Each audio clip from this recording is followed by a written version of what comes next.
Morning বন্ধুরা, সকাল সকাল বেরিয়ে পড়েছি ভাইকে আনতে। ভাই আজকে প্রায় 7 মাস পরে বাড়ি আসছে, ও মুম্বাইয়ে থাকে। তাই চলো ভাইকে আনতে যাচ্ছি। এসে কিন্তু সারাদিন যা যা করলাম সেটা তোমাদের সাথে শেয়ার করব। দেখো আমার বাহনটা কিন্তু নিয়ে নিলাম, চলো এবার যাওয়া যাক। আমরা বেরিয়ে পড়েছি অয়ন দাদাকে নিয়ে আসতে, এই যে যাচ্ছি। চলো।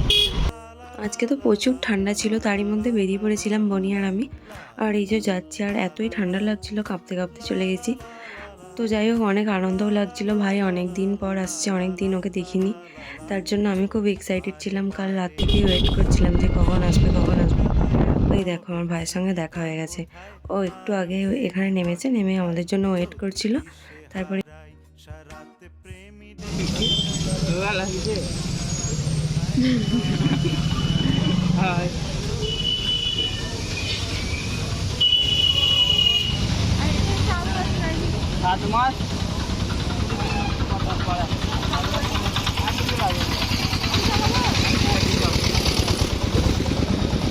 এই যে এবার অয়ন দাদা ছাড়াবে। আমি আনতে গিয়েছিলাম, এখন ভাই আমাদেরকে চাপিয়ে নিয়ে যাচ্ছে। আর এখানে তো প্রচুর ঠান্ডা। চলো গিয়ে দেখা হচ্ছে।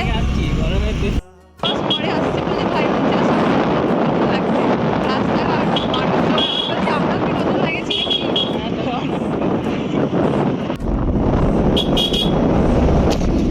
চিনতে পারছো? ভাই আসার পরে আমি চলে গেছিলাম গরম গরম কফি বানাতে ওকে দেওয়ার জন্য। আর আমি এখন থেকে ঠিক করেই নিয়েছি যে ভাই যতদিন থাকবে, বেশি দিনের জন্য ছুটিতে আসেনি, ততদিন ওকে ভালো মন্দ রান্না করে করে খাওয়াবো। তা তোমাদের সাথে সবটাই শেয়ার করব। তারপরে ভাই চলে গিয়েছিলো উপরে, আমাদের কাজ হচ্ছে সেখানে দেখতে। তারপরে তো মাইমা চলে এসেছিলো এখানে, আমরা সবাই সবার সঙ্গে গল্প করছিলাম। তারপরে ভাই এসে সবার সঙ্গে দেখা করলো, জেঠিমা কাকিমা পুচকের সঙ্গে একটু সময় কাটালো। তারপরে আজকে আমাদের পুকুরে মাছ ধরা হয়েছিল, আর অনেক মাছও ছিল, সেই জন্য মাও একটু ব্যস্ত ছিল। তার উপরে আবার মকর সংক্রান্তি ছিল, তার জোগাড় করতেও একটু ব্যস্ত ছিল।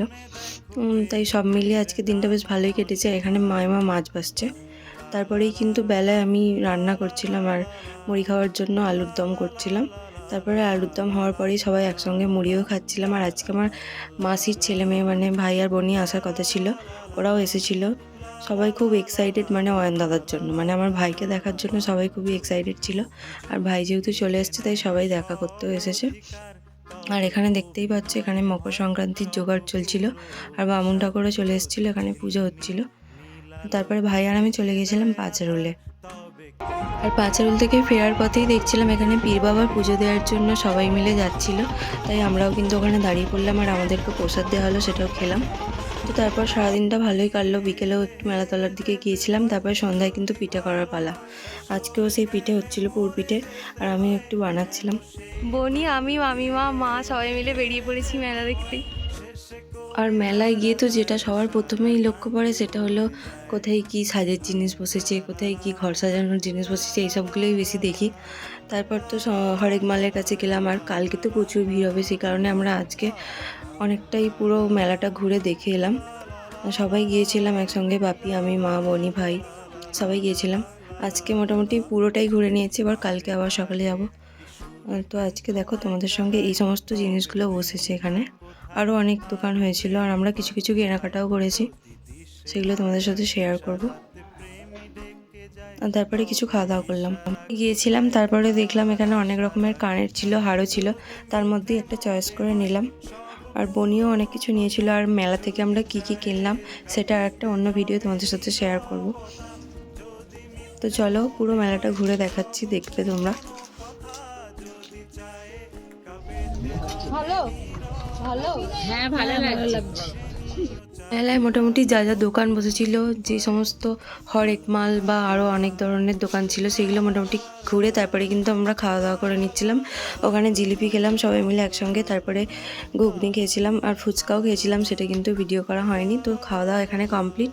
তারপরে কিন্তু পীর বাবার কাছে গিয়ে ওখানে ঘুরে প্রণাম করে তারপরে আজকে আমাদের মেলা দেখা কিন্তু শেষ। টাটা।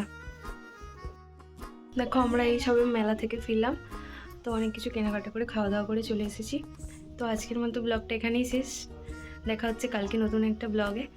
তো ভালো লাগলে অবশ্যই লাইক, কমেন্ট আর শেয়ার করে দিও। টাটা।